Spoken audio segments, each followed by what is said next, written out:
opýtať, čo nás vlastne, Žanet, ženie dopredu? Čo je tá sila, ktorá spôsobí, že taká dáma ako pani Erika sa ujme takej ohavy ako ja a urobí s ňou projekt? Než vám na to odpoviem, tak prídite na to aj samé a chcem vám položiť dve otázky. Nám dvom alebo všetkým dámam? Všetkým. Ak máte chuť teda z tých pre seba zodpovedať, prvá z nich je, predstavte si, že vám povedia, že máte nejakú vážnu diagnózu a máte posledný rok života. Čo za ten rok chcete pre seba urobiť? A neviem, koľko času by ste na to premýšľanie potrebovali, ale kľudne si tú otázku niekam odložte a môžete sa k nej vrátiť.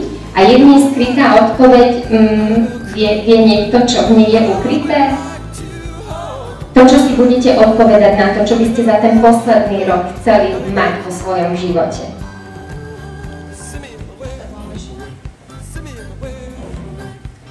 Bude tam zhmotnené práve to, čo robí váš život krásnym, šťastným, spokojným, budú tam samé pozitívne emócie. Čiže bude v tom zašifrované všetko, čo je podľa vašich ideálnych predstav.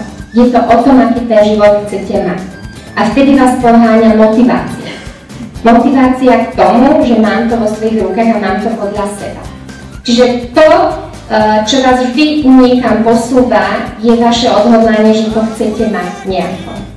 A motivujete same seba a nie ste odkazané na to, aby vás v podstate niekto organizoval, niekto niekam ťahal alebo tlačil. A tá druhá otázka, ktorá je ukrytá, tá druhá významná vec je, predstavte si, že, a to bude trochu morbidná predstava, prepáčte mi za ňu, ale je tam dôležitá, ste na vlastnom pohrebe. Preční tam vašej rodiny, každý z tých príbuzných, aj priatelia. A čo by ste tak radi počuli na tom vlastnom pohrebe, aby o vás povedali? A opäť sa môžete rozpremýšľať. A tejto druhej otázke je, čo myslíte ukryté? Nebudem vás napínať, určite na to v tých úvahách prídete. Je tam zašifrovaný váš zmysel života.